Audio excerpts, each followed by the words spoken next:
Hey, welcome to Beyond the Spirits, a Trap Souls podcast. I'm with my co-host Nacho from Verona Ghost Chasers, and we got Travis tonight from Southern Ohio Paranormal Society.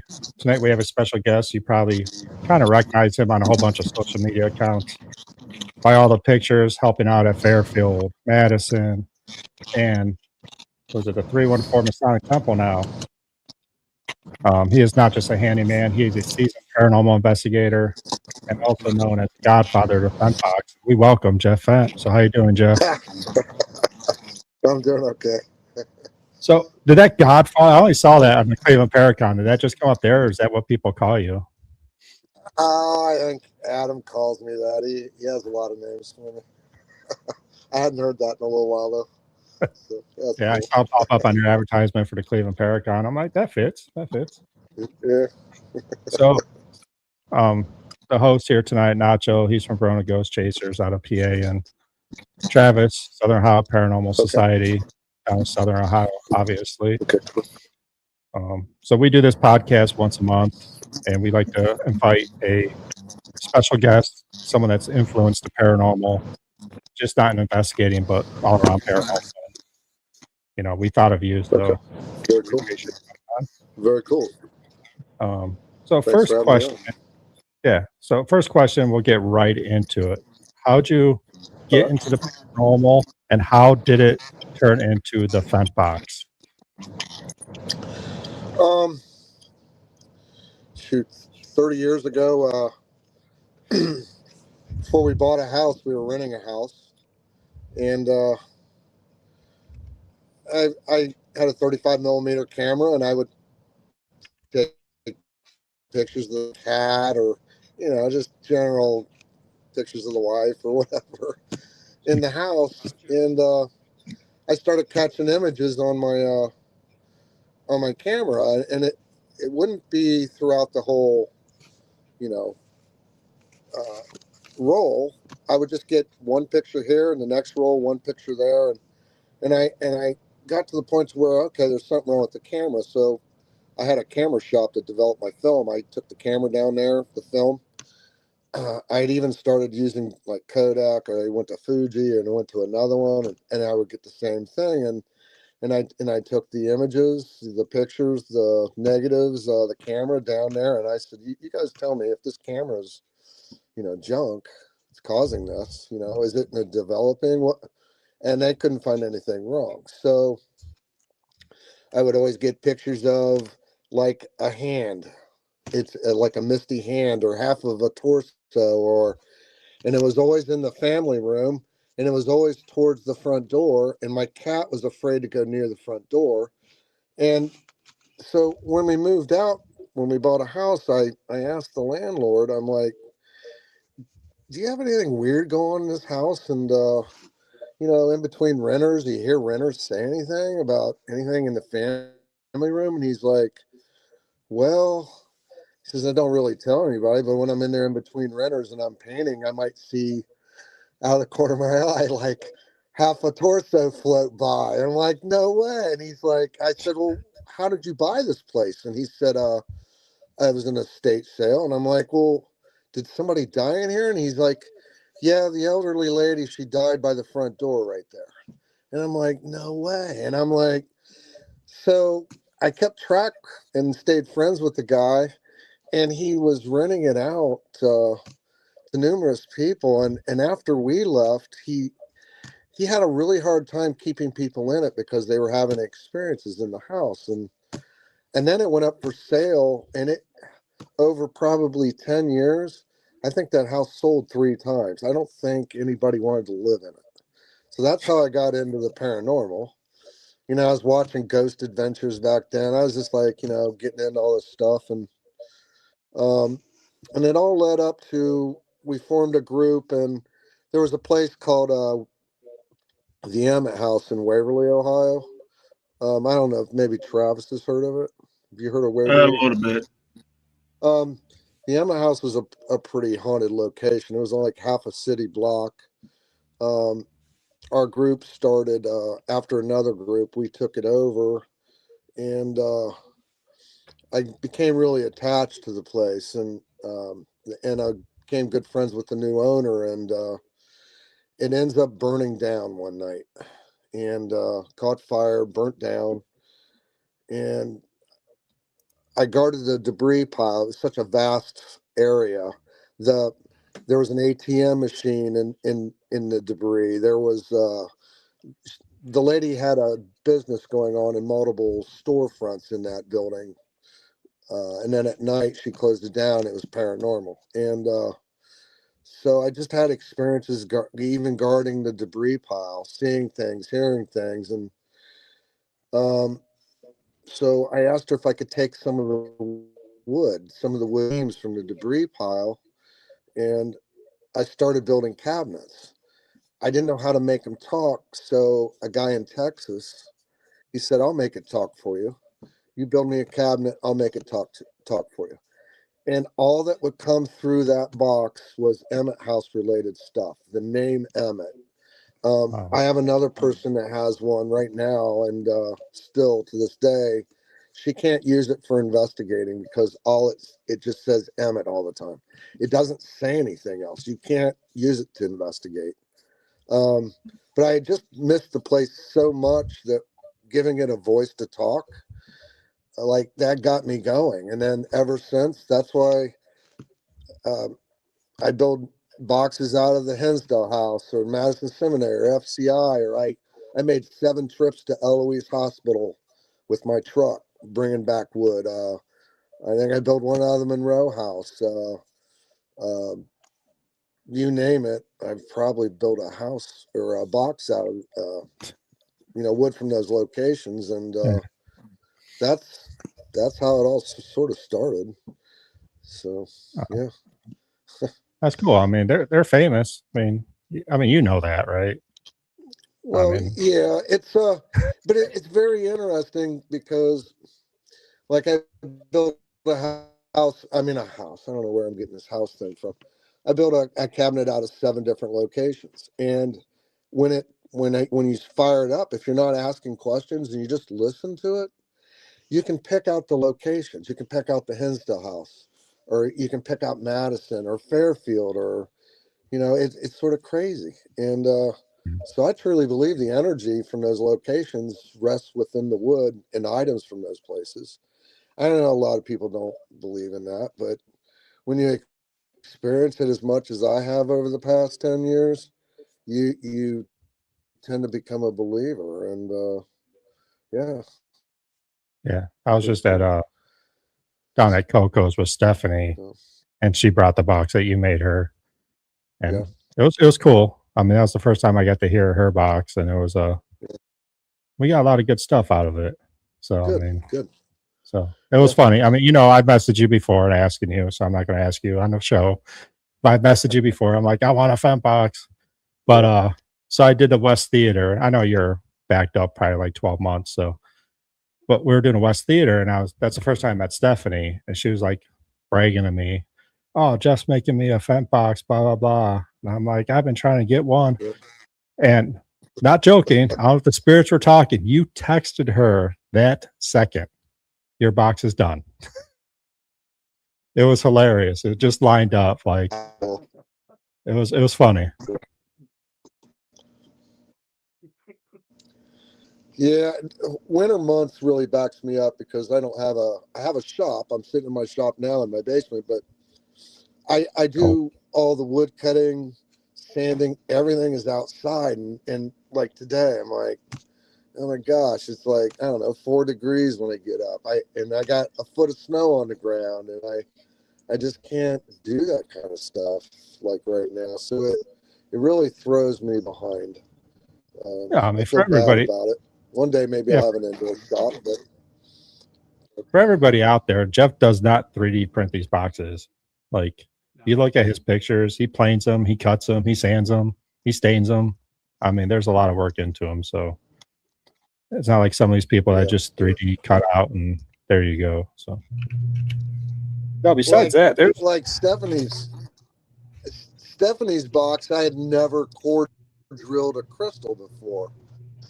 Yeah, that was interesting to core drill that crystal and put LEDs up inside it. I'd never done that. She was excited. Yeah, there's a lot to the boxes. Huh? What's that? She was excited. Which is that's cool. And you know Stephanie, she likes to jump around. So Yeah. Yep. So let's talk about your one video. That just came to mind because I was talking about Stephanie at Madison Seminary when that door opened.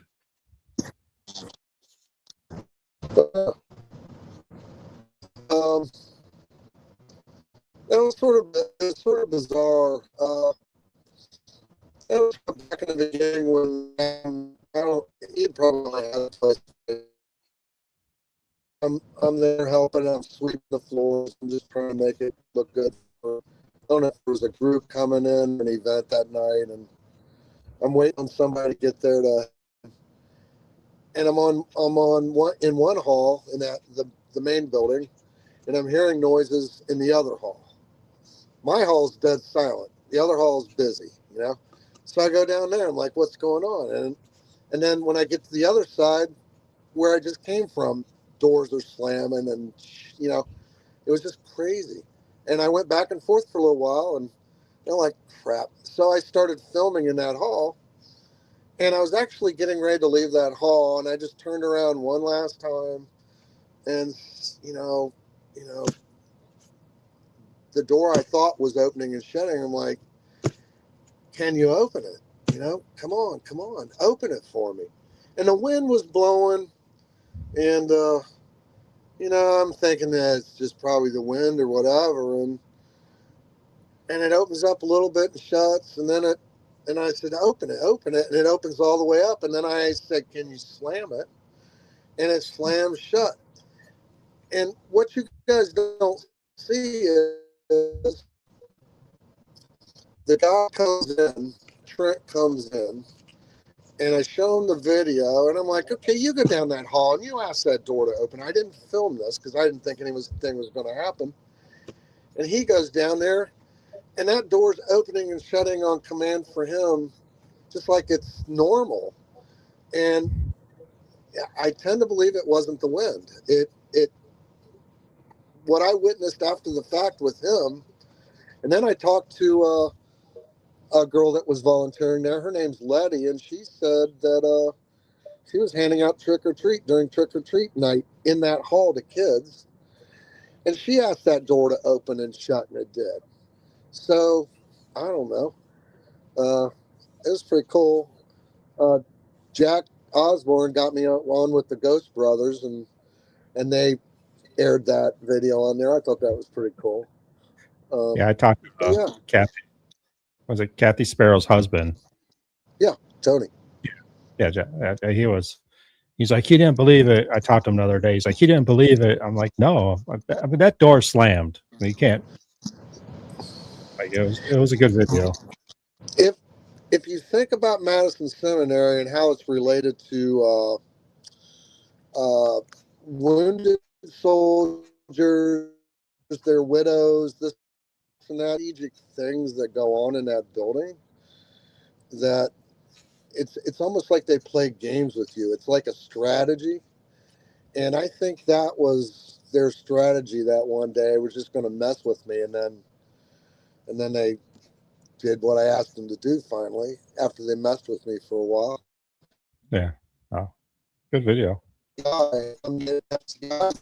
I'm at FCI working on a place by myself, I've had to train myself not to go looking for something during the time I'm working, because I'll waste I wasted my very first day thinking somebody was in the building and there was nobody there. So you're like, okay, well, that's really cool, but I can't go look for you because I'm not going to find you. They're just like wasting my time. So you have to get that mindset that it's cool to experience stuff when you're there working on it, but you just can't go up. So. Let's see. Travis, do you have any questions? Sorry, I'm talking too much here. We're good. Not right now. So Jeff, No, Nacho? do you have a favorite place that you like to investigate at?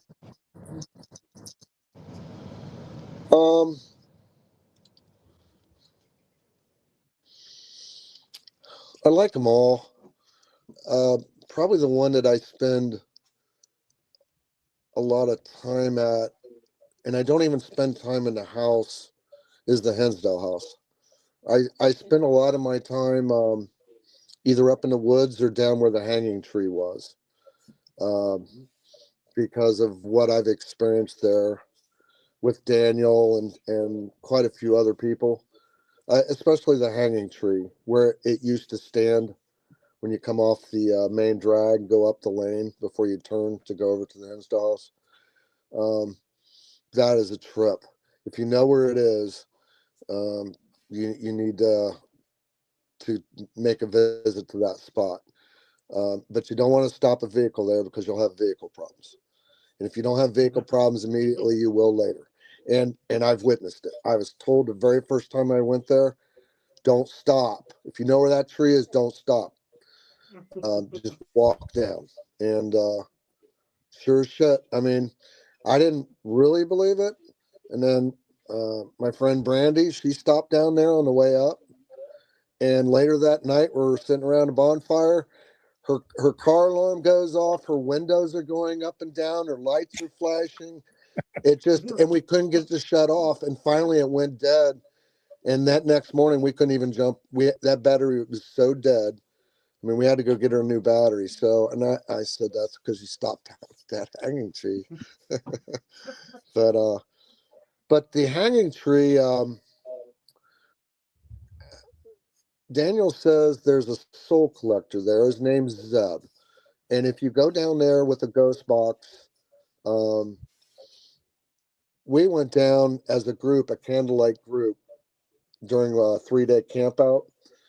And the most craziest things happened when Aurora Swanhild started calling down archangels to do battle with Zeb. Daniel's ghost box, you could hear all this turmoil going on and people asking for help. And you could hear this and it shut him down. And then Daniel's box went dead. And as she called down each one of these archangels, I'll always remember it. And I told Daniel after the fact we should have filmed this. It was like I was in some kind of crazy ass movie or something. You could feel the archangels hit the ground as she called him down. It was just crazy. And his box just went dead. And he said, Zeb killed my box. And so we're walking back up to the house. And I said, Daniel, turn your box on. And he said, Jeff, it's not going to come on. Something's wrong with it. And I said, turn it on. And he turns it on. And I think Daniel said, who turned my box off? And this beautiful voice came through and said, we did. And then I said, were any of them able to go to the light? And that same beautiful voice came through and said, we were able to lift them up. So ever since then, that's where I go. I'm down there trying to bring souls back up to send to the light up by the Hinsdale house. And no matter who I take down there, they experience the same things that I'm telling you about that I've experienced. It doesn't matter who it is. But Daniel says it doesn't matter how many you set free and send to the light. He'll have collected that many by this time tomorrow. He's a soul collector. It's a bizarre thing when you think about it, but it's at the real site of the real Hinsdale hanging tree where they used to hang people. So I don't know, but that's my favorite place to go do what I do with trying to save souls. That's So we were just there in October. We really didn't get to be outside much because it was a torrential downpour the entire time we were there. Yeah. But we had a blast in the house. Yeah. And we had a few minutes outside Yeah. up on the hill with the offering tree, and then we had to go. But definitely going to take another trip back out and hope for better weather.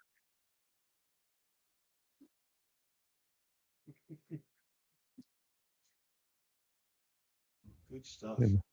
So what? When you're when you're making your Go ahead, Dutch. boxes for people, do you make the box with the person in mind and to their specification, or do you make them Have you seen the picture of the by what the puckwudgie I product caught is? years ago up there? No, no. It's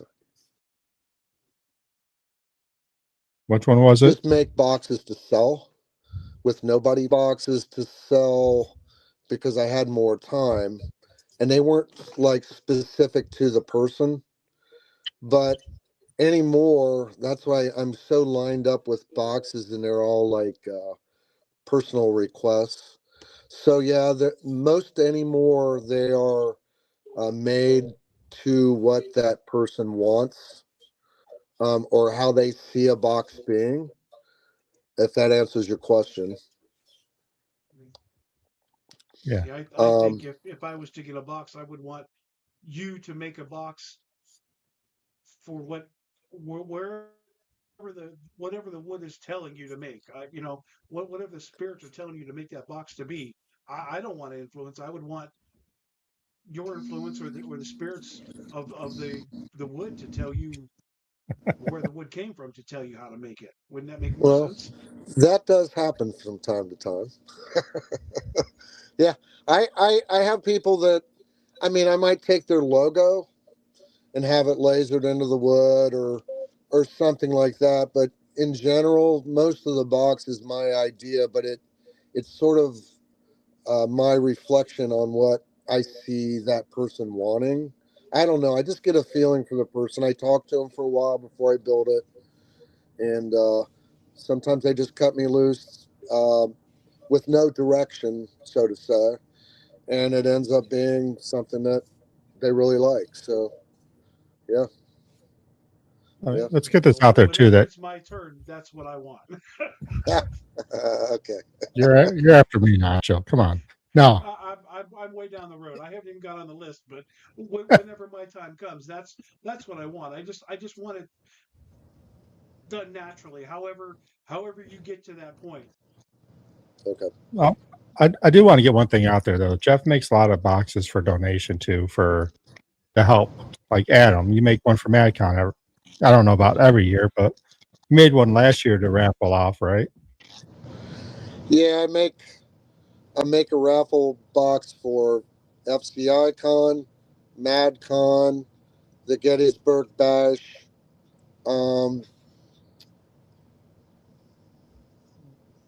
Nick and Bree, their deal over there in Fort Wayne. I made one for there. I'll probably make them one every year. Once in a while, I'll make one. Like I'm going to make one for Daniel to raffle off. Um, it helps with things that he needs to do there. Yeah.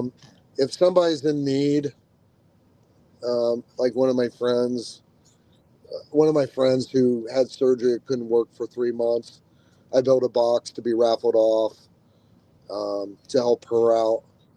I do that stuff. Yeah. I think I like helping places. They always It's a need something. it's important. I mean, Adam always donates a lot of money, and I've never really talked to Adam personally over the phone a couple of times, Yeah. but I always bring him up how much he does for the community, and I love it. I mean, it's amazing, and same with you, what you do too. It is amazing what you guys do, and people always say like para unity's dead. It's not. It it's in. I just had a discussion about this not that long ago. It's like in cliques. Like I don't know. Uh, Definitely. our area seems to get along fairly well. There's a few bad ones in the mix. The East Coast has its own deal going on. There's not everybody over there gets along either. Uh, but I don't think para unity.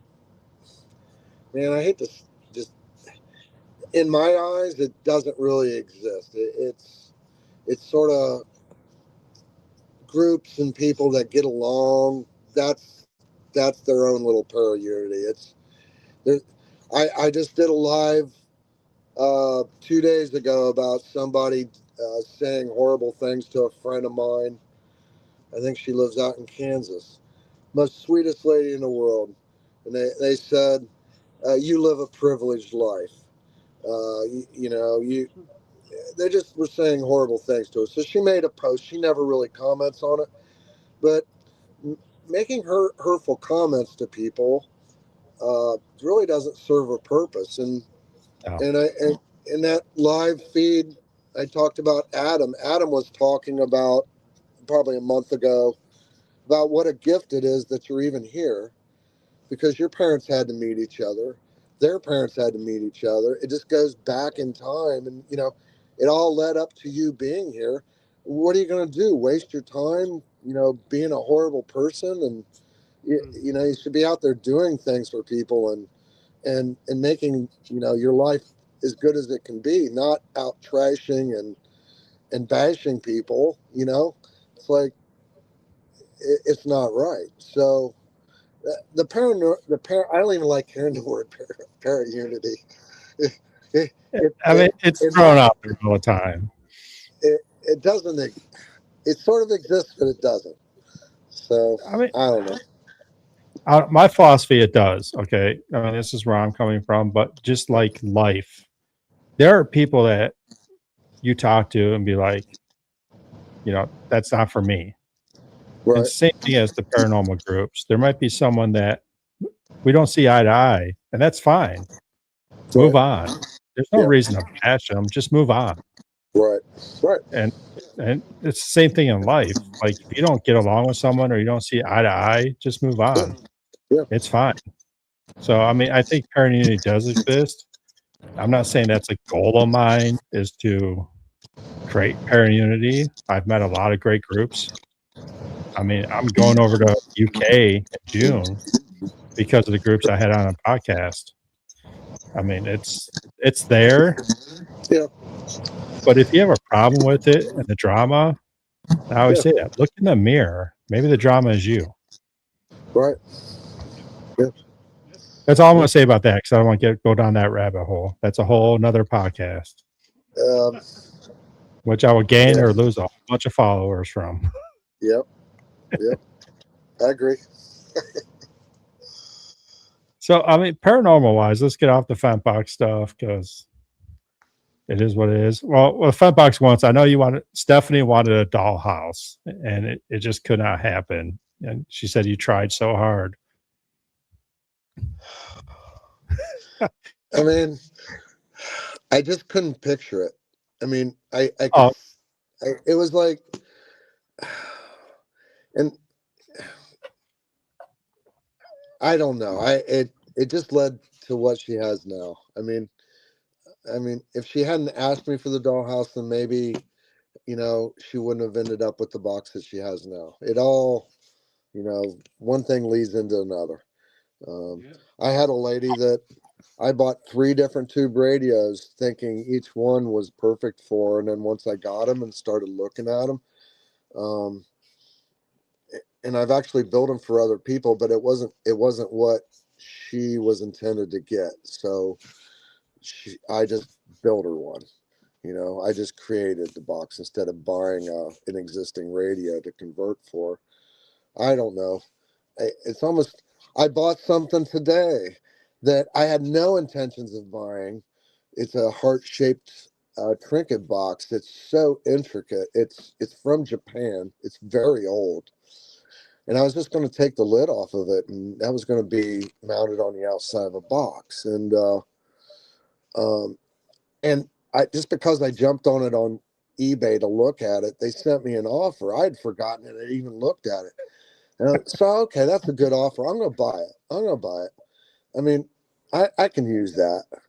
And I bought it. And a lady that used to be part of my paranormal group, like, 15, maybe back in 2012, reached out to me in Messenger and said, if you still have that, I would like you to make a box with that in it for me because it reminds me of my mother. And she says, I can't believe you found something like that. She said, it just reminds me of my mother. And she was murdered back in 2015 And when I seen that, all I can think about is my mother. So can you please make a box with that in it for me? And I'm like, sure. And she had dropped off the map like in 2015. I hadn't heard from her in years and years and years. And now all of a sudden she's back in the picture, and it must have been the right timing, because she came back right when I purchased that, you know. It's sort of bizarre how things work. Um, but yeah, Yeah. I sort of look at a lot of these boxes as they're already pre-decided what they're going to be. I'm just sort of helping make them reality in a way. It's sort of bizarre. I try not to think about it too much, but it trips me out at times. It's emotional. I mean, you created Barbara's Fent Box. It's a smaller one from up here. I think Barbara Allen is their name. But from Riders Inn, she does Riders Inn. But you have some of her mom's stuff in there too. It's she was Yeah. telling me the story when I was investigating with her. It was pretty emotional for her and me. It affects you after a while, because you'll know this happy person that you have a good time with paranormal hunts, and then they ask you to build a box, and they want you to include something in it, or do something special with it, and then you hear their story, and it's so sad. They don't really talk about the brother that they lost, or their mom, or their dad, or they lost both of them at the same time, or they lost their daughter or son. You don't know those stories, and then so you end up finding out a whole different side of them that you never knew, and over a period of time, it sort of does affect you. I mean, because you're building something special for them, and you stress. I stress out about it. It has to be special, and if I'm not going to build it if it's not special, it has to mean a lot to them. So that's why sometimes it takes me a little bit longer, because I may sit that box off to the side and think about it. I'm like, what else can I do to make this thing even more special for this person? So that's another drawback to my building. I just can't whip them out like a factory assembly line. I just don't feel right doing that. It's not Well, what I And do. you're putting your passion into it and yeah, stuff. And like you said, you have sometimes you have quite a bit of help from the spirits and stuff. If you're just going to whip it out and everything, it's not going to have that meaning that the Right, person's looking for and stuff. right. and that's what makes So it special. I'll tell you right now, Jeff. I mean, I think Nacho and Travis they know me a little bit, how I investigate. You're keeping memories alive. Yep. Yeah. So, I mean, that's Yeah. awesome. I mean, not going to get too much into it. A lot of people like doing paranormal investigation because they want to know what's on the other side, blah, blah, blah. Right. Free spirits. I'm about keeping their memories alive. That's why I do Right. this. Right. So you're doing that through your craftsmanship. And that's unbelievable to me. So, Well, thanks. So, I mean, I know you said you kind of sometimes it takes, but like just in a ballpark, like on an average for a special box and everything, what's the average timeline that it sometimes takes you for? If I can work on it every evening, and I've got free weekends, maybe 3 weeks. I mean, it's if I'm making that cabinet, so I'm cutting up a beam, or I'm cutting up wood, okay? Yeah. And then I've got to glue those boards together in different sections, and then I've got to cut that out, and then I've got to glue it, and then I got to cut an inner border for it, and then I got to cut openings up in it, and then I got to sand it, and then I got to find all the parts to go in it, like the bubble glass, the old tube radio dial plates. Yeah. And then I got to find all the parts, and then I got to figure out how I'm going to mesh all this together. And then I got to put the finish on it. So then I stain it, and then I put 2 or 3 coats of polyurethane on it. And then And then I put it together. It's when you think about it, and I work a normal job. I'm a maintenance guy, and sometimes I have to work a little bit later, or I have to work evenings. And then if I'm helping at locations or doing something, or like the Enchanted Church, I watched that for my friends. They got 7-8 dogs, and I may watch that place for 4 days in a row. It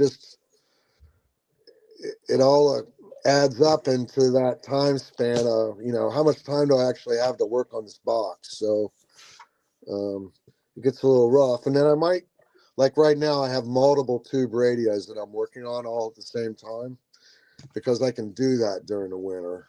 But building the cabinets takes a lot longer. If that explains it to you. Oh no, I mean, I was just curious on that and everything, and I know a little bit about woodworking and everything, and I used to dabble in it and love it and everything. But do you ever feel like when you're doing these boxes that you lose a little bit piece of you because you're putting your blood, sweat, and tears into it? No,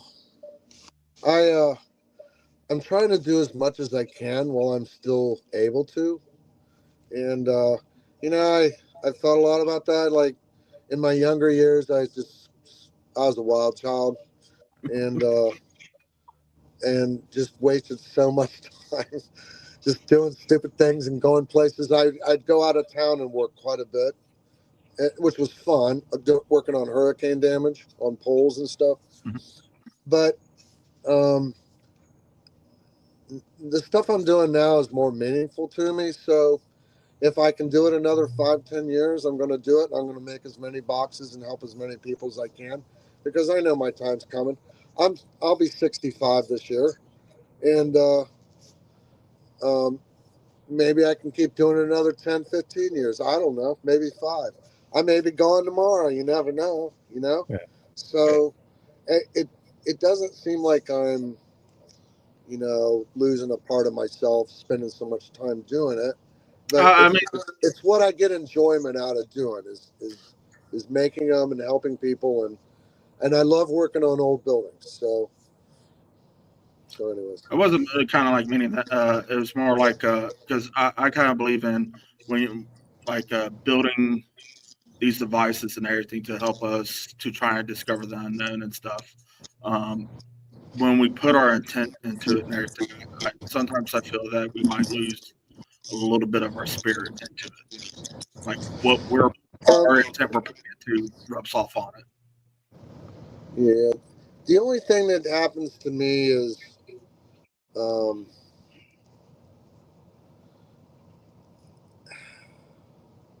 I get more emotional about things because I'm dealing with death quite a bit. A lot of these boxes I build are, hopefully, and there's no guarantee.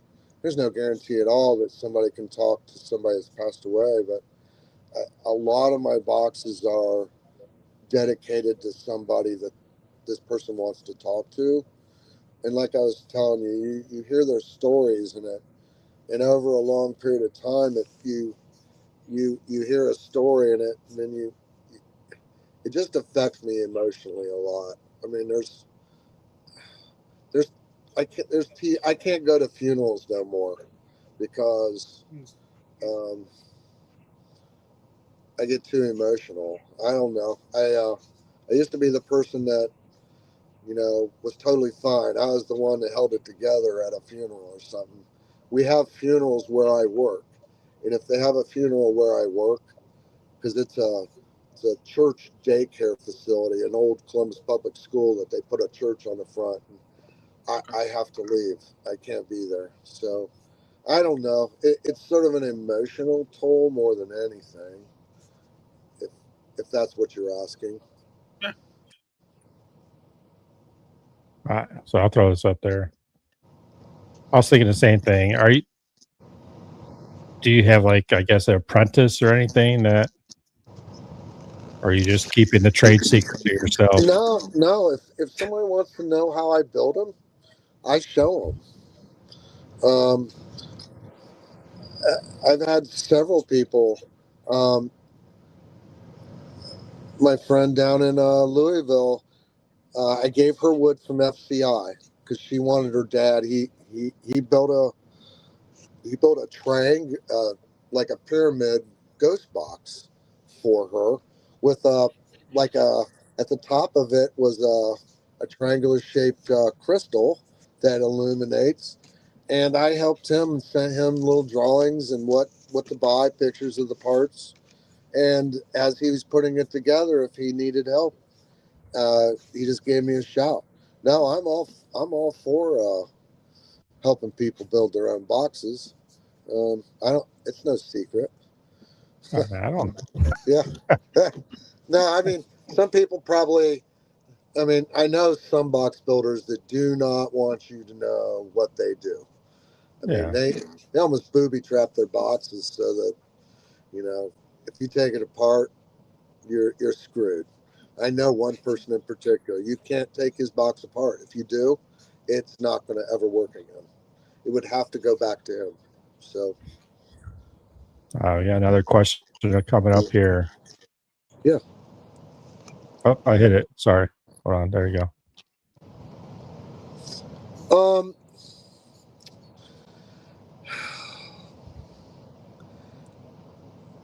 Frank used sort of like a different type of amp system on his boxes. He used the Jensen armband radio, and he put that radio inside the box. You'll even see on the Frank's boxes where it says Jensen armband radio across the top on the front, maybe. So that's why I use the Jensen radios on my boxes primarily, because I think Frank was onto something. But Frank didn't use noise gate pedals, and Frank didn't use a lot of things. Frank had his own way of building the boxes, and he used a completely different amp setup than me, and he would use a reverb in it. But yeah, his boxes are totally unique. I mean, I had one. It was one of the last four that he never finished. He had it working, and I had it for a little while. And it's totally it's it's way beyond what I want to do. I don't think that I could do what Frank did and make it work. Frank was amazing, but um, but I do use the same radio, the hacked radio that Frank used in his, except I keep mine on the outside. He has his was on the inside. So I don't know if that answered your question. Hopefully it Yeah. did. Yeah. Robert Selby asked, Carlos Zuzik is getting good what they saw, Jeff. He can be your intern. I think Carlos is a little busy. Frank, Car, yeah. Carlo was trying to use a nail gun. Because we're building, I was helping them build the little stages in the Masonic Lodge. There's two smaller ones and one large one, the podium stage, and then there's two smaller ones. I think a chair sat on them, and so I built this whole podium thing. The smaller one had it all built, put together, framed out, sitting on the floor where it needed to go, and Carlo hadn't even nailed one board together, and he's tried so hard. He's trying to use the nail gun, and he tries to use it and it won't shoot. And I go over and I grab it from him and it shoots the nail. And so he eventually got pretty good at using the nail gun, but that was sort of crazy.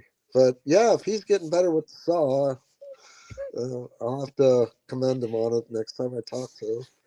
Yeah, let's talk about the temple a little bit. I mean, that's going to open up soon, right? They haven't said when yet, but they're cruising on it. Yeah, it needed a lot of work. I Right. mean, the main room up on the second floor that was the Masonic Lodge, so to say. I mean, that was used for a batting cage. Everything was stripped out of there. I guess there was nets up in there for batting.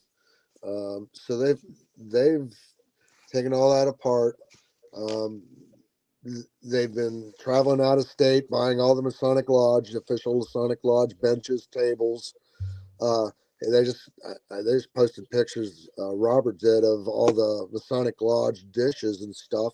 They have a full blown kitchen there.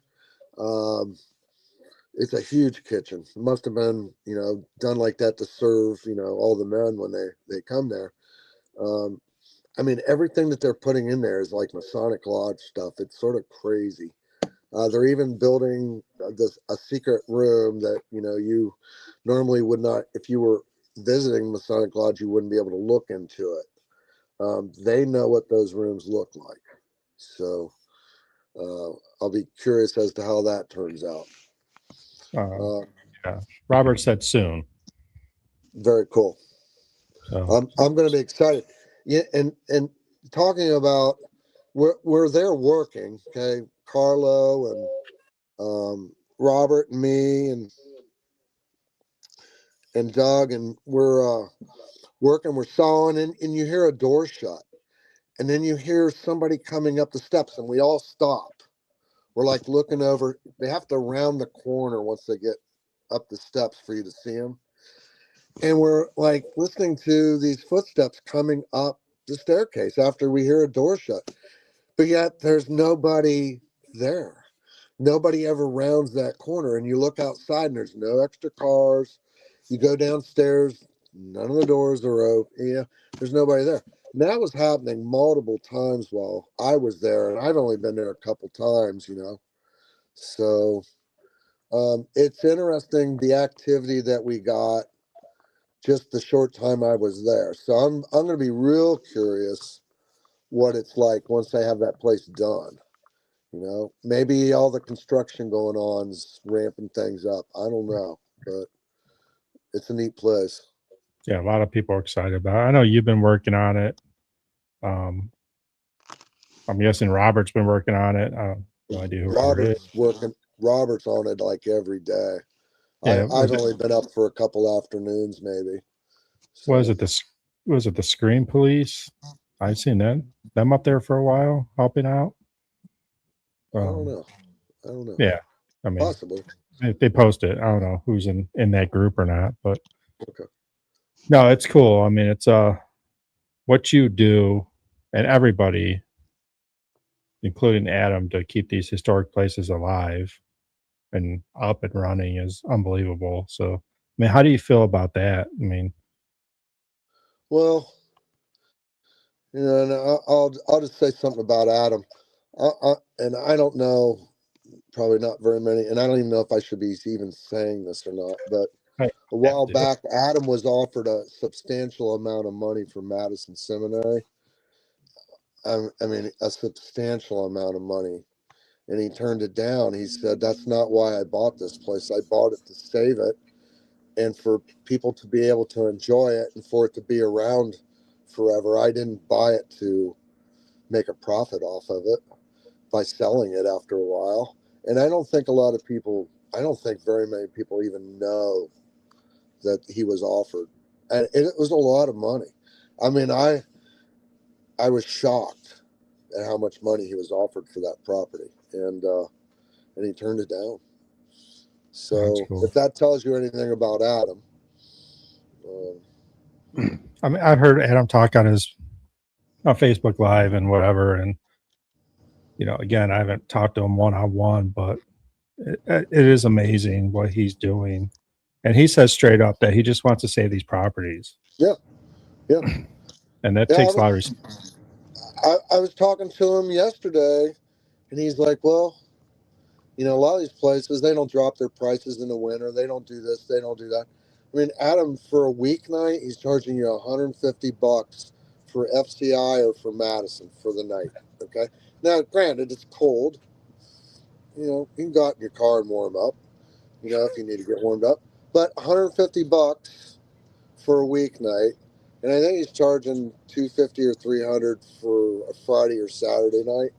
I mean, and he was talking to me and like, I'm really not making, much money off of it, but I get to pay the person that comes out and gives the tour and opens up. I get to have money to maybe help with the utility bills and maybe buy snacks and pop and different things for the locations. And And he says, and I'm good. So if that tells you anything else about Adam, he's like, you know, and he has, shoot, most weeks are booked out during the winter. It's crazy. Yeah. So Travis, how cold is Madison in the winter? So cold, especially when you're left for your solo for 2 hours. It's like an ice box. Yeah. Yeah. So Yeah, Yeah. I did an event up there in December called Fellowship of the Spirits, and I invited, I think there were 7 groups there just to get together, have a good time. And we played a game, and Travis got a solo. I think it's Sarah's room, correct? Mhm. Yeah. Well, I blew the Aztec death whistle to let everybody know that it was done. Before I He didn't- left, though, I was told someone was coming to get me. Oh, but you didn't hear the whistle. He No, I heard it, heard but the he didn't know whistle. that was it. So, it was, before we left to start the solos, it was agreed upon someone was going to come and get you and everything when the solo's over. I'm like, got it. I'm not leaving until someone comes and gets me. So I left to go set up. They changed their mind, and I was like, well, I'll just blow the whistle, and it's going to be done and everything. That was never passed along to me. I'm there like an hour and a half already. Then Oh my God. one of my team members hopped in because I was live streaming it, hopped in and asked me, hey, you're good and everything? I'm like, wait a second, you're supposed to be doing your solo. He's like, it's been done. I'm like, yeah, I'm good. Actually, Sarah wants our doll. Come and get it. Yeah. I'm gonna be honest. Justin watched that video about a half hour before he messaged you. So Oh, I'm going to get him now. now, I think it's more active in the cold. That's my personal belief.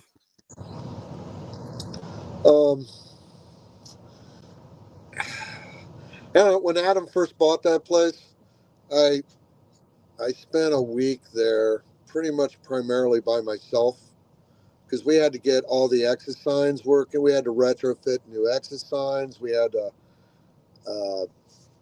lot of stuff to do. It was months and months and months, and I got snowed in there, and it was like with the wind, it was like minus 20, no heat.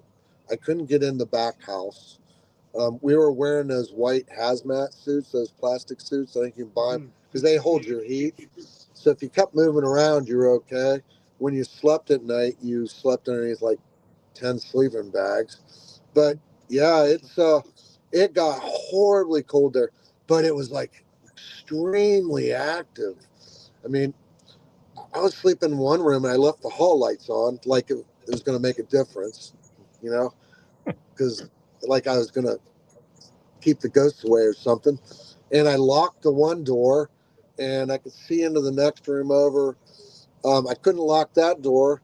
Well, I'm woken up by the doorknob jiggling in the next room over, and I could see something going under by the door from underneath the door because the hall was lit, and I was just like freaked out. I mean, there's multiple nights that I was so freaked out to be there by myself. But part of it, I was snowed in. There was so much snow, I couldn't get out. My truck that I had at the time, it wasn't 4-wheel drive, and that place is. I agree. It was active in the cold when I was stuck there. So I mean, I've investigated that place 15 times. yeah, Even before Adam owned it, I got to go in there and investigate a couple more times before that. yeah. It was always okay. Like there was some activity. Then we started doing wintertime. Then Adam started bringing a whole bunch of stuff in too. Yeah. And it like wintertime just ramps it up. I know it's cold, you freeze, but Yeah. it's worth freezing your butt off a little bit. I had a Yeah. blast. I agree. Nacho, what's up, man? You got any questions here? Or anybody else got any questions? I have like a million questions, but I don't want to just run everything over. So going back to Adam real quick, we had a team member that passed away last year, and he was with our team and he was with Hallowview, and Adam gave us Madison Seminary for free to hold a benefit for his family there. Yeah. So, and he doesn't know me from anybody, Right. and So just the fact that he would do that tells you everything you need to know about that man. Yeah. He's amazing. Yeah. He's I've heard of him doing that quite a few times for people, and it's sort of, some people are shocked by it, but if you know Adam personally, it doesn't surprise me at all. I that's just the way he is, and he is a hard guy to get a hold of at times, even for me. But he's so busy. If you think I'm busy, he's busy, He's and everything. but he does wonderful things like that all the time, and he doesn't even think twice about it. So, yeah. Yeah, I mean, I thought about reaching out to him because I live right down the street, and I know you guys always try to get ready for MadCon and everything. You know, I always see you out there and other people like to help out, clean up, whatever. Yeah. You know, but it's There- kind of hard to get, like you said, it's kind of hard to get a hold of. So maybe when you come Well, out, throw me a there, text. there's going to be some projects that we've got going on, and I mean, if you hear that I'm out there, because I'll post that I'm there, reach Yeah. out to me, and I'll just say, hey, Adam, Ryan wants to come help with this or that, and just, probably just say, tell him to come on out. I mean, that's how a lot of the MadCon crew, that's how they started off, was just, they just were coming out to help out, do this, do that, paint, sweep floors, scrape paint off walls. I mean, so yeah, if you want to help sometime, I'm Yeah. there. Just give me a shout. I'm gonna let Okay. you know. I know how to use a nail gun. Just letting you know. Cool. Good. Uh, no, I mean, I appreciate you coming out. I mean, for what you do, I mean, you're a busy man. I just kind of threw the message out to you, and you got back. So I was like, sweet, you got Jeff Fent coming on. So And I think I told you, I mean, I might do 2 podcasts a year. I'm not really on podcasts much. So, but I'm glad you asked me. And I'm yeah, I glad mean, you reminded me yesterday. So, again, we try to get people on that are just influencing the paranormal, not just paranormal investigators. I mean, that's yeah, what we like to do on this well, show. that's So cool. Good for deal. what you do and help out all these places, and a lot of people forget that without you, without Adam, we'd have no place to investigate.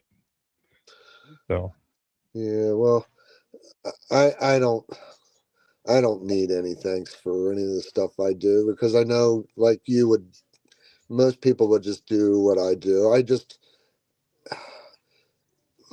Just things have ended up the way they are for me.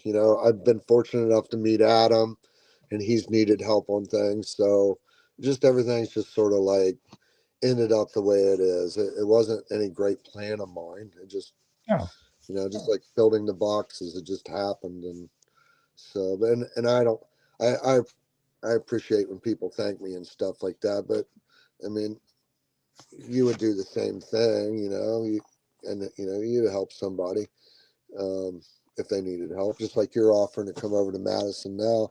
And who knows if, Adam may ask you to come do more stuff if, you come and help, yeah. you just never know how things work out. So, I just want to make sure stuff is successful. That's all I care about. So yep. You might have to Me give too. up your podcast to go help out in Madison. what'd you say?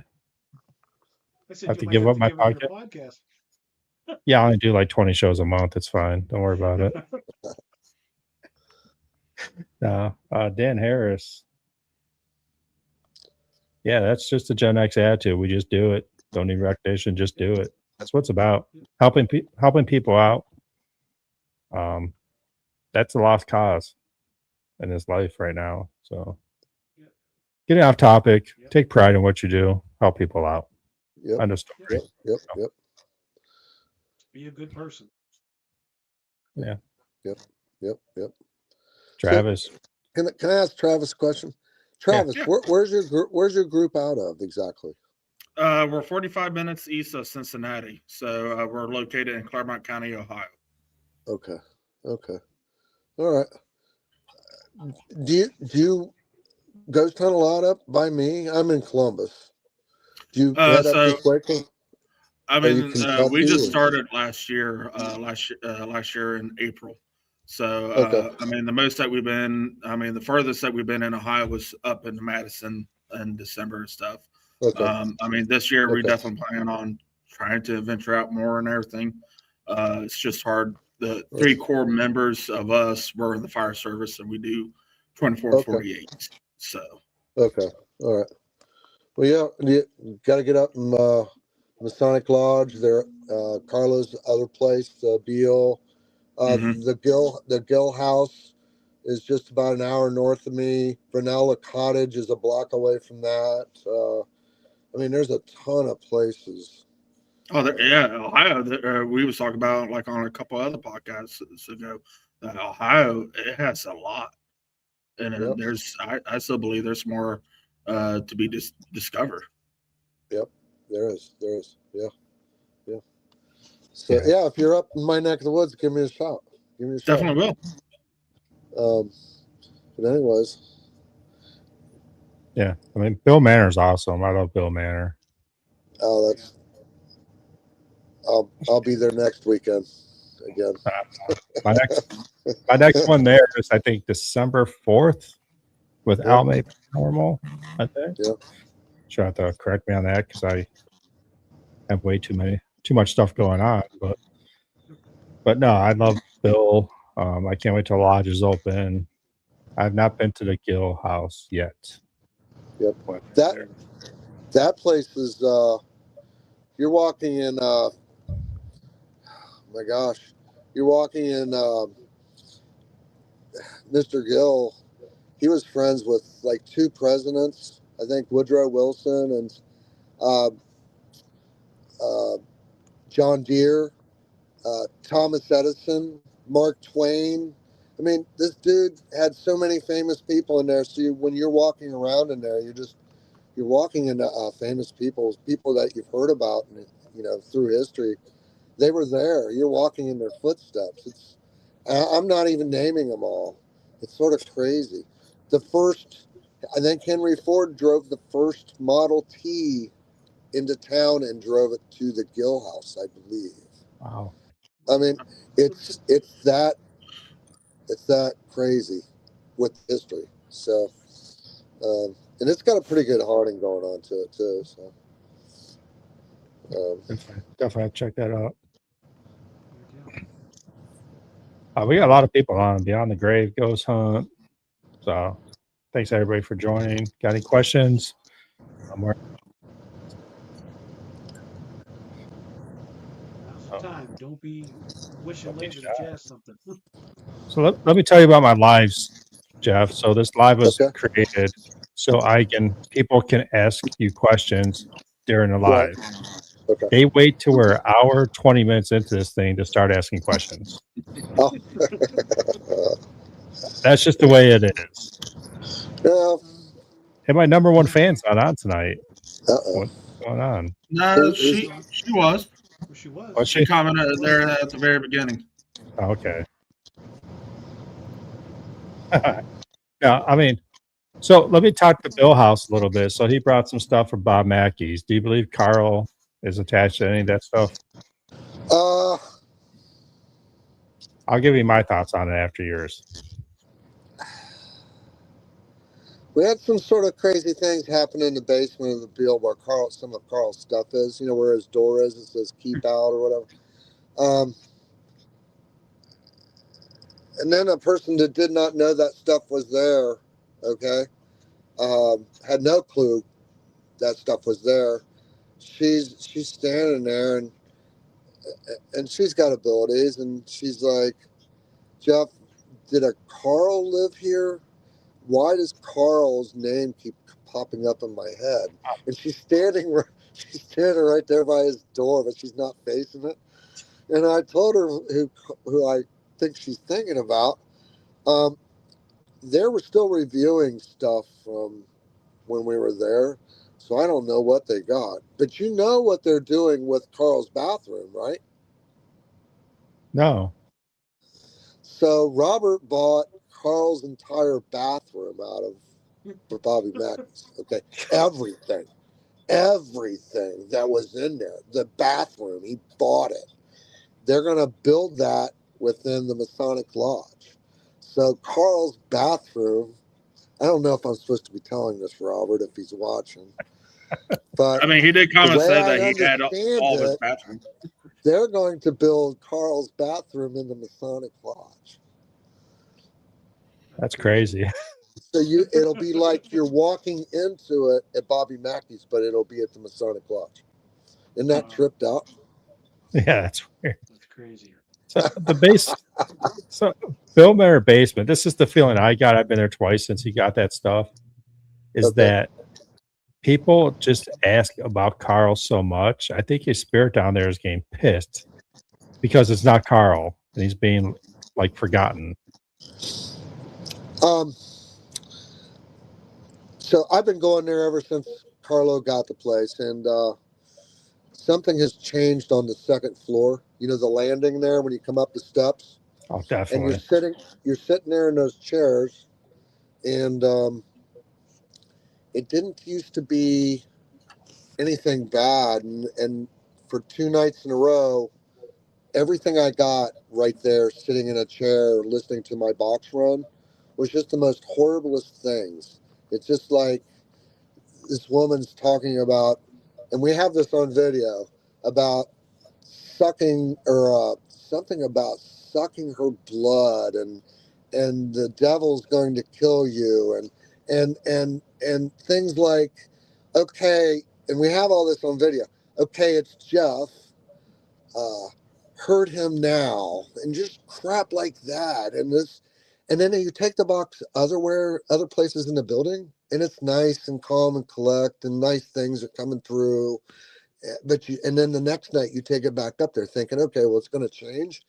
Same crap's coming through. I mean, it's just the most horriblest things are coming through that ghost box. And it never used to be like that. So something has changed there. Something on the second floor is pissed that you're up there. It wouldn't let us talk to the kids. Which the last few times been there, we at least you could hear a kid, whether you got to actually talk to him or not. But this last time was just, it was nuts. And then in the background, it was saying, Satan, Satan, Satan. We have the video. I've listened to it over and over, just trying, like, maybe I'm not hearing this right. Maybe, no, it's yeah. I sent it to Carlo.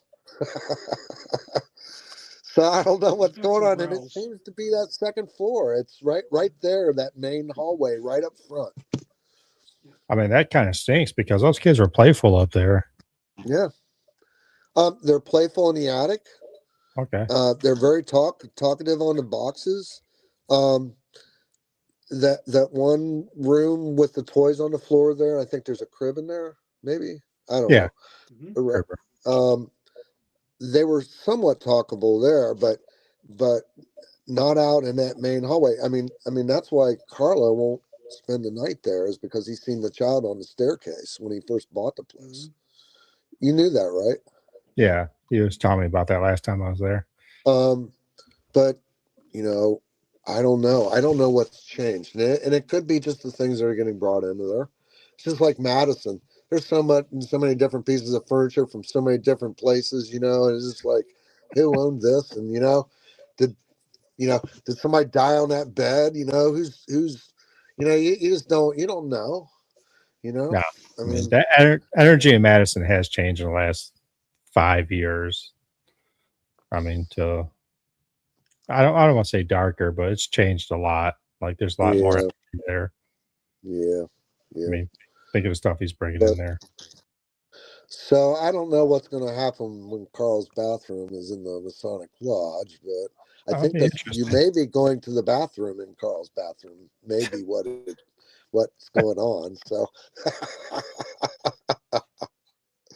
don't know how that's going to work. But what's that? That's a great story. You got to use Carl's bathroom. I mean, not many people can say that. Is Robert still watching this? I don't know. He hasn't commented yet. Okay, So, because I don't know if I was He was supposed to just on say a few anything minutes ago. about that or not. Yeah, he said I have all of Carl's bathroom a few minutes ago, Yeah. right before you said it. He Yep. typed that in there, so Yep. yeah, he's still on. So that'll be interesting. all right, let's get a generic question out of the way. Bucket list. I ask everybody that. One place. I'll give you two places in the world that you want to go investigate. And Robert's on.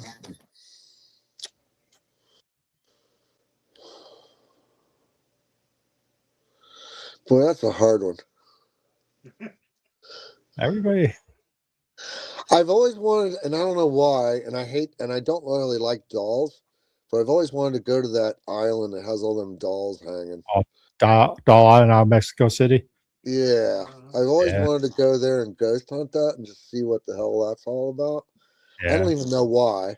I don't like to fly. I'm not going to take a boat there. So I don't even know if I could get there or not, but I don't know. I would really like to go hit some castles up or something over in Europe at some point, but I really don't have any specific place that I want to go hit up. My probably my most favorite place out of every place I've ever been to was Waverly Hills, because of all the experiences I had there years and years and years ago. But yeah, I'd probably just go to Waverly Hills instead of spending the money going overseas. I mean, honestly, I've never been to Waverly Hills because I heard their publics aren't great. But I've heard they've gotten a lot better because of how many people are there. So I've been trying to stay away from that because I don't like doing public Yeah. hunts too much. Our group used to do Waverly Hills website, so we got to go there twice a year for free. That was sort Okay. of the payment.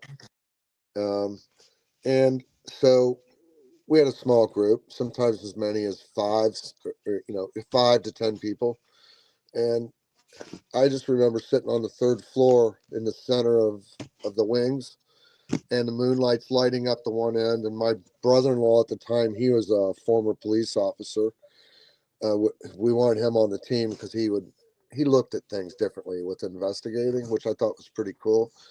And we're sitting there, and in the moonlight, we see this dude limp across the hall, and he goes he goes into a room, and we're just like, who in the hell is that?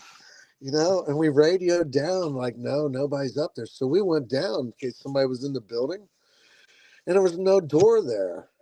Where did the dude go?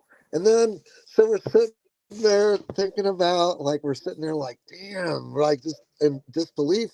And the dude comes out of the wall and limps across the hallway and just goes, we don't know where he went. And I mean, that's just one example of one of the, many experiences we had there way back when. And to this day, that's so burned in my head. If I seen that dude walking in the street, I would pick him out because of the way he was limping. I mean, it's just like it's burnt into my brain. I can't make it go away. So Waverly's. I had a flashlight take off in the body chute. We asked the flashlight to turn on and off. It's sitting on the top step, and my buddy had never been ghost hunting before. He's filming it. It's in the dark. And so we start hearing this metallic noise. All right. And I'm like, what the hell is that? And then my flashlight takes off. It takes off. It goes one way, it comes back another way, falls on the next step, stops in the middle, and then it moves out beyond the step to where 2/3 of that mag light's over the step. It should have fallen. It's just suspended there.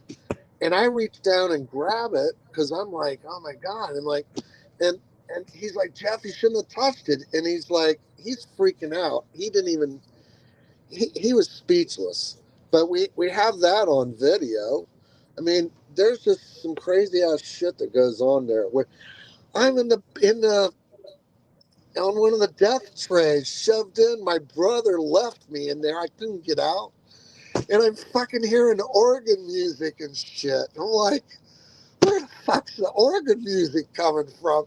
And there was nobody around. They all left me there to freak me out.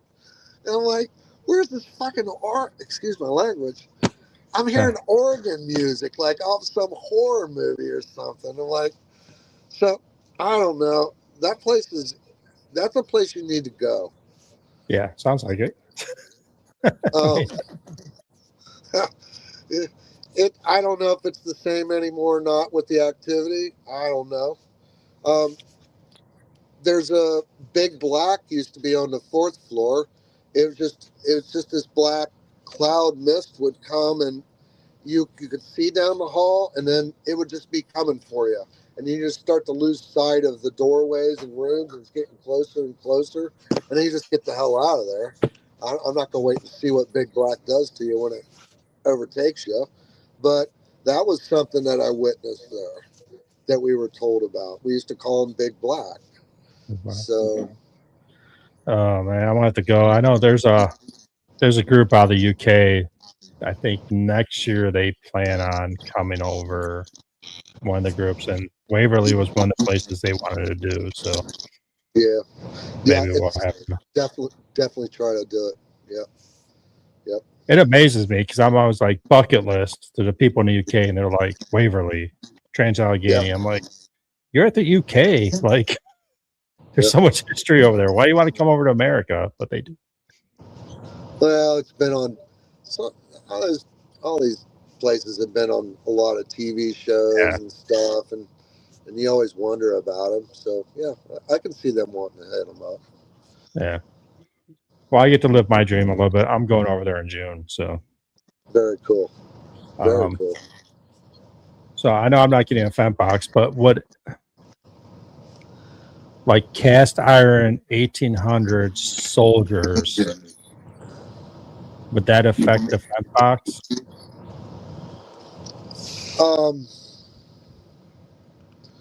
What, the energy from them, or what they're made out of? Just what they're made out of.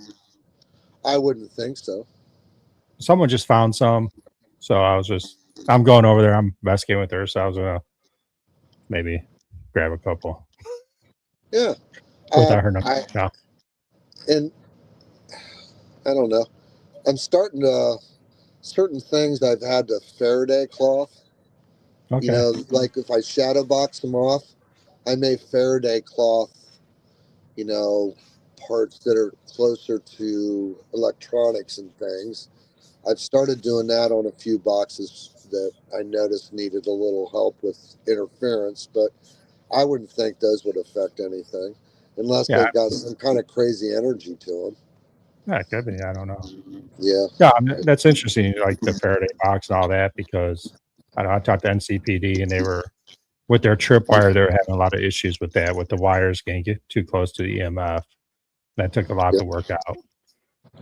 Okay, besides the famous Fent box, what other piece of equipment do you like using? Or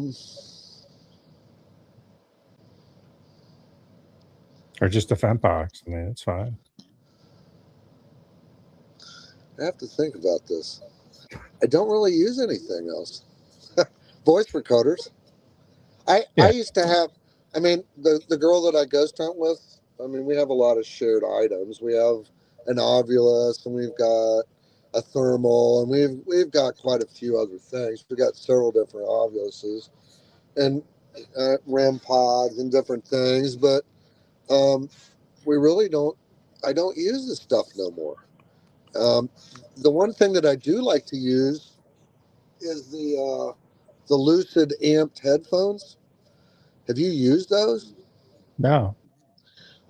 They were selling them off at Menards 2 years ago, clearing them out because Lucid was not going to make them anymore. They're called Lucid amped headphones, and what they were is you could turn the volume up on them, and they would enhance your hearing. It's like wearing a parabolic dish.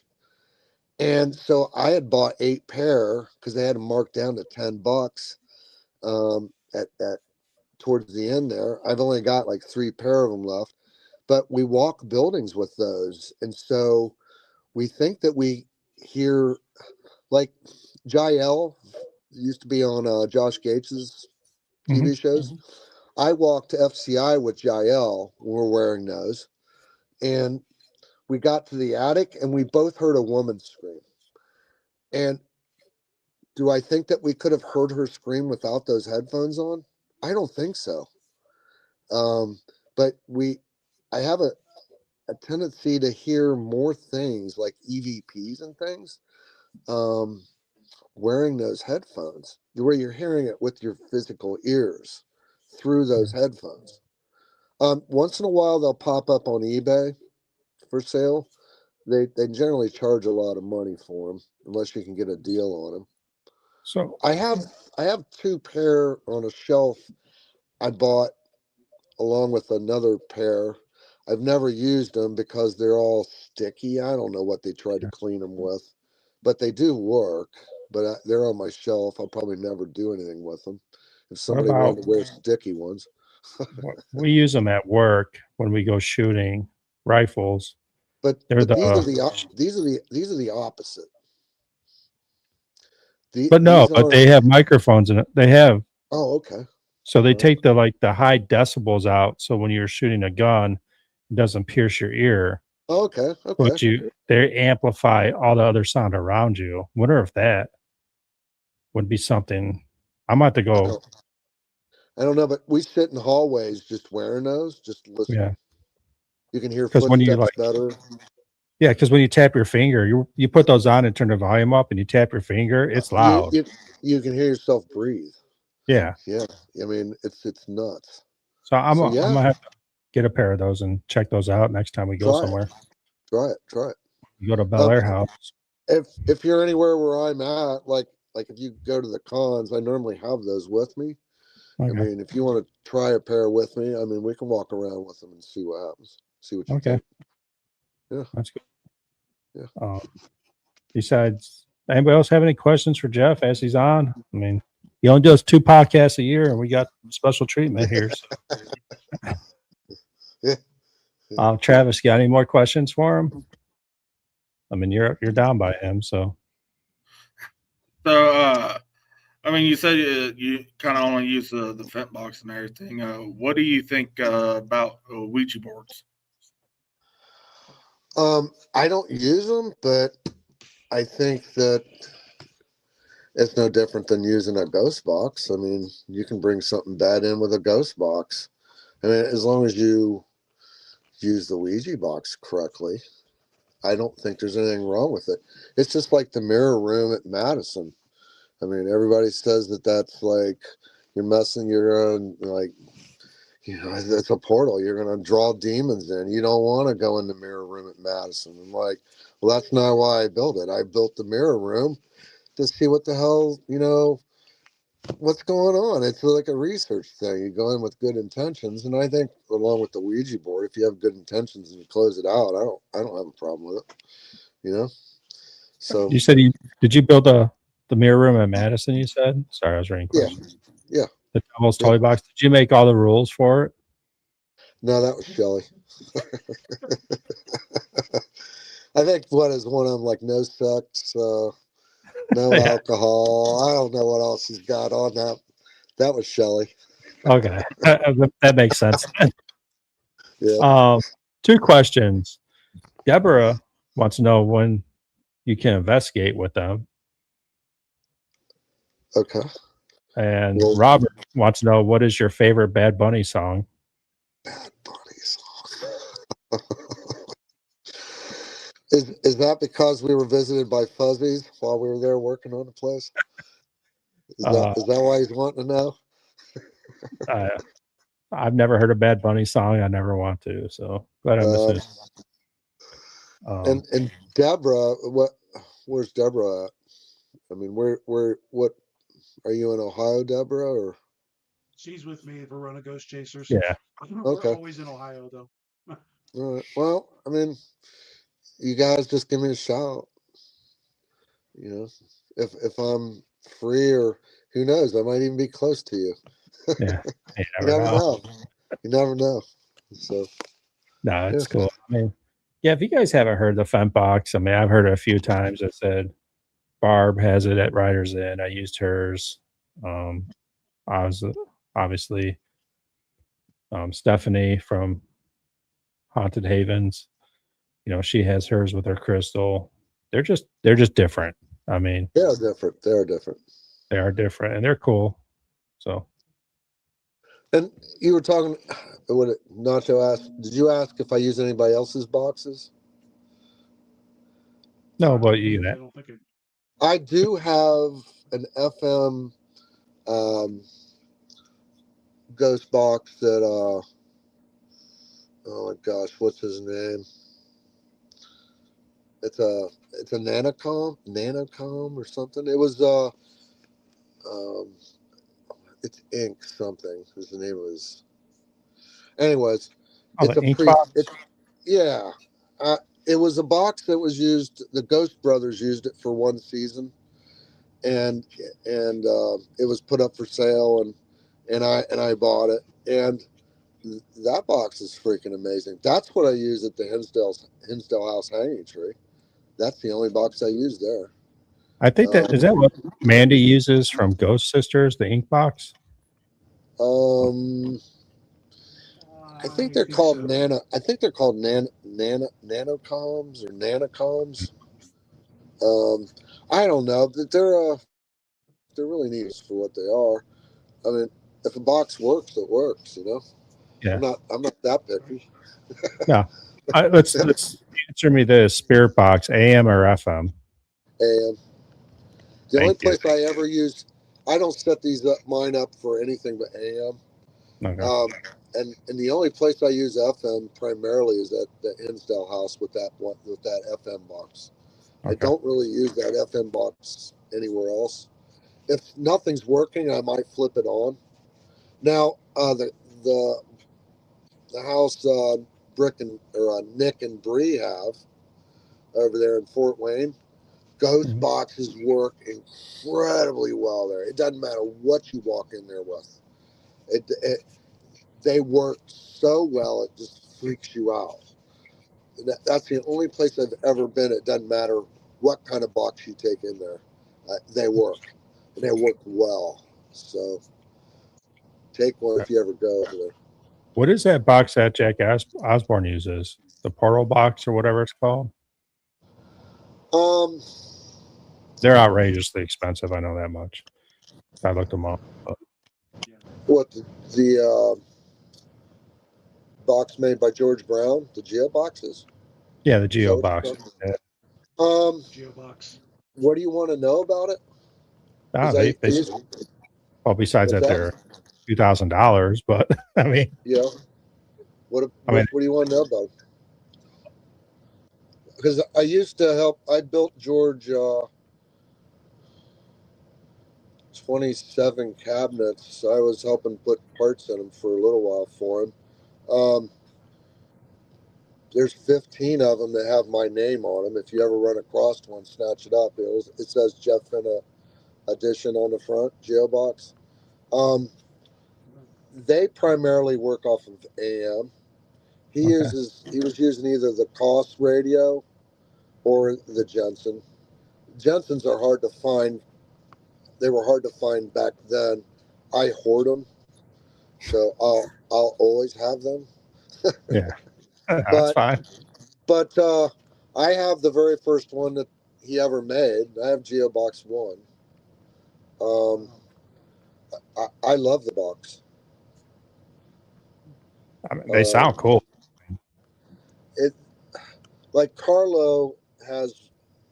I traded him boxes. He has one of the Jeff Fent edition ones right now. He may trade me back, but they're hard to understand unless you listen to them a lot. You have to really focus on what they're saying, and as you use them more and more, you're able to figure out. They just sound different. He used reverb tanks in them from 1970 amps. It's a metal, half of a tin can, stretched out, rectangular shape. They just called them reverb tanks with I think there's 3 springs that go through them. So that's why they're a little rough to listen to at times, but I like them. I'm used to listening to them. So Okay. Yeah, it's like spirit Um, box when you test this. I mean, you gotta get used to hearing the Yeah. words. Yeah. I don't know if Jack's ever used the one he has for me or not. Used to see it on his when he was doing his podcast. It's sitting on the shelf behind him. Yeah, I Um, remember. but I don't know if he's ever used that. Maybe not. It may just be a shelf sitter. I don't know. Nothing about that. Yeah. Yeah. I guess if I come across a Jeff Fent Geo box, I'm gonna have to take a loan out or something. I don't know. No, it's fine. I mean, Sometime we sold 15. We took 15 orders on them. George did. We made 15 of them. We sold them for $650 a piece. And I think that included shipping when we made them. And then it's almost like the Geo boxes like blew up after that, and then it just started going up, up, up, up, up. I don't. We made 7 Geo boxes, and he threw them on eBay. And if you can get a Geo box for $1,000 or $1,500, that's a deal. Because the first one on eBay, I think it sold for $3,800. The next one sold, I think, for $48,000. The next one sold for almost $7,000. Another one sold for $11,000. And then the last 2 sold for $13,200 and $13,600. Do you believe that shit? It's like, whoa. That's like I have a Geo box, but I can't afford to go investigate anywhere. You know. yeah, but if you can snatch one up for $1,000, $1,500, like if somebody has one for sale, grab it. All right. Yeah, grab it. You'll never get hurt on it, price wise. If you got to resell it, yeah. Someone said, "What is the difference between the Geo box and the Wonder boxes?" Wonder boxes. I know nothing about the Wonder boxes. I'll be real honest with you. I have no clue. So I don't know. I never heard of Wonder boxes. I've heard of them. I just I- don't know. I don't think I've ever used one. There's quite a few ghost boxes out there that are just using apps. Okay. There is no radio in them. They just Bluetooth link up to an app, and when you see them, you're like, whoa, that's a badass ghost box, but it's not scanning anything. It's just Bluetooth to an app on your phone. That's what a lot of people use those type of boxes. You just don't really realize it unless you're with them.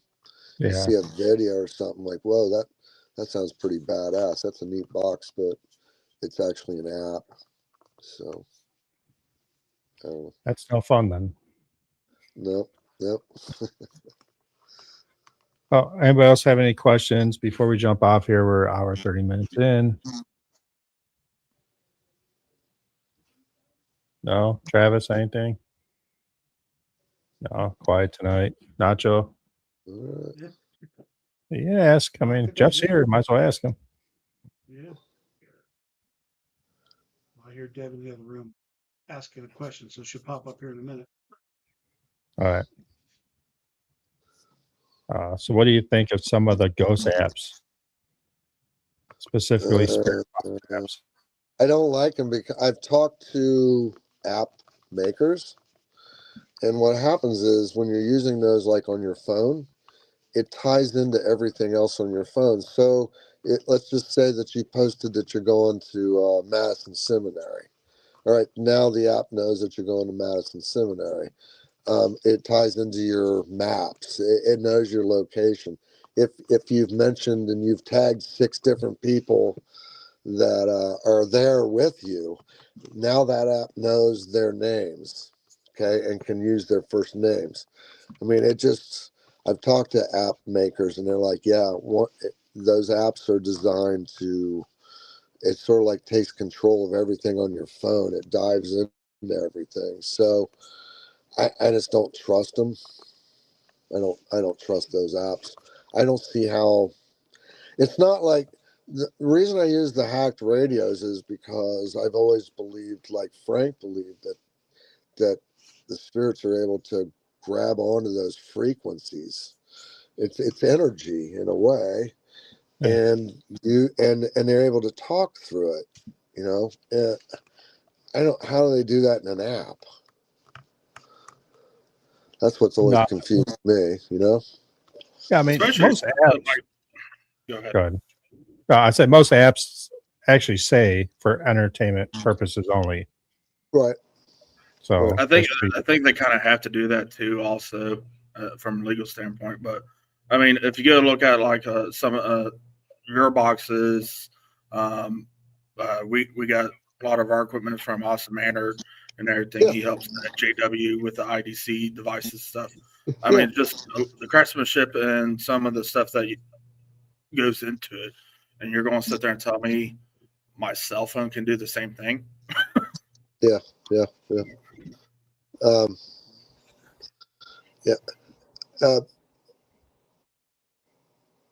was going to say something about Austin. Austin makes some pretty cool shit. Yes, he does. I bought some doll eyeballs that will move back and forth. You know, if the doll leaned one way, the eyes would look. So he designed me this little circuit board that reacts off of energy, and it's got a servo on it. And so I'm planning on putting that in a box. So if we get a, you know, like a K2 hit or something, it'll hit that circuit board and the eyeballs will move back and forth. I mean, he did that for me. I haven't done it in a box yet, but I mean, he just like did that for me. He's like, dude, I got to do this. So Austin makes some pretty cool stuff. Yeah. Yes, he does. Yeah. All right, I don't even want to ask this question, but Pennsylvania after dark, how do you get on the lottery to get a Fent box? I can tell you right now, the best way to get a Fent box is go to the cons and do the lottery. Yeah. And hopefully you get lucky. Yeah. Serious. But besides that, how do you get on the list for a Fent box? Hell, it's a lot of checking. It's a lot of checking with me is what it is. So I just have to keep texting you? Is that what you're telling me? I mean, I texted you 3 times already. Every day.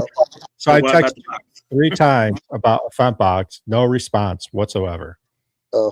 I'm like, hey, do you want to come on a podcast? 5 seconds later, yes. I'm like, okay. Once the weather breaks, then we'll figure out when we can talk, and then I can get something in the works. Or Pennsylvania After Dark talking to me. Just let you know he's talking about you, okay? Do what? I'm saying Pennsylvania After Dark, he's talking to me, not you, okay? Just breaking that down. No, I'm just joking. Send him a case of banana cream pies to speed him up. Yeah. That's what I heard. I heard that today. I like this. I told Alme, if they're in my fridge, I'm eating them because cold banana cream pies are the best. Yeah. You talked about like stuff, Fent boxes being personal, and that's how you pick a lot of stuff.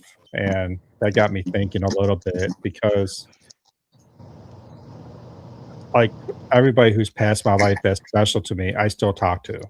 So it's not like a certain object or something that reminds me of them. It's just their memories that remind me of them. So now I was trying to think of what can I do for this box to be personal. You know, if I've built cabinets where all the family members that have passed away, you know, in this person's lifetime that meant, you know, they all meant the world to this person. We put their names on the back. It's dedicated to all of them. We've done things like that. I've done things like that. There's all sorts of different routes. So. Oh man, that's why Dark's up in the ante. So she'll make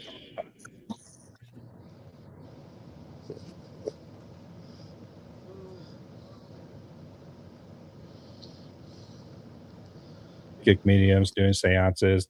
I'm not a huge believer in those, but they both said the same thing, that my grandfather is attached to me. Okay. And same thing, he's in the Navy. So, Okay. you know, that's the one person that's meant the world to me and still does to this day. I mean, I have his Navy uniform in my room here, so when he was in the Navy. But yeah, if we do something like that, that'd be cool. When weather breaks. Like Gina, who goes fence with me, I made her box, and we made a little glass window in the back, and there's a little area in the back of the box where you can open up the glass window, and like she has a picture of her mom sitting in there, and Okay. it's always in there. She can put, you know, whatever she wants in there, but she's always left her mom's picture in there. But I mean, that's an idea. If you have a personal, you know, article that, you know, a ring or, you know, a nameplate, or, you know, if he was in the military and you got a, you know, a patch, or, I mean, there's all sorts of things you can do with that. Yeah. But yeah.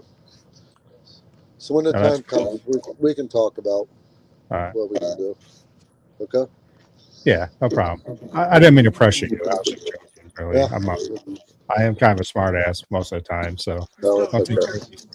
No, it's cool. I mean, I really appreciate what you do and how you take everything to heart, from working on Madison, working with Adam, even your investigations, and into the Fent Box. I think it's unbelievable. Well, thanks. I'm sure everybody who watched tonight, and there's a lot. Not many people watch Bad Bunny, so that's good. But it's unbelievable. It was great to get to know you. I've heard so much about you. I always miss you at Madison. Sorry, reading stuff. I mean, that's all I got for tonight. So I'm sorry, I get a little emotional when I talk about my grandfather too. So Yeah, that's fun. I get it. Travis, Nacho, anything? You guys good? I just want to tell you, Had a great time. My sister who is on here, Ryan's #1 fan, just texted me a few minutes ago, and she said, "This guy is amazing." That's And awesome. I think all of us feel that way. So thank you very much, Jeff, for giving us your time. It does. It means a lot, not only for us, but for the people that are watching, to hear everything that you do for the paranormal and all these locations that you help out at. It's a big deal. Well, thanks. I appreciate that a lot. I appreciate it. I appreciate everybody that jumped on. Again, thanks, Jeff. Can't say too much about it, but we're going to end this tonight. We're hour 42 minutes in, and when the weather breaks, I'll hopefully see you at Madison to help you out there. So, All right. Yeah. again, appreciate it. Cool. And Travis and Nacho, if you can stay on after, I'd like to talk to you guys about something else, not Oh boy, we're in trouble. related to this. So, again, thanks everybody for listening to Trap Souls. Got 2 more coming up tomorrow, and I don't know what today is, Tuesday. So stay tuned to those. Jeff, have a good one. Appreciate it. All right. Take care, Jeff. Bye, guys. Thank you. See you, Jeff. All right. Bye.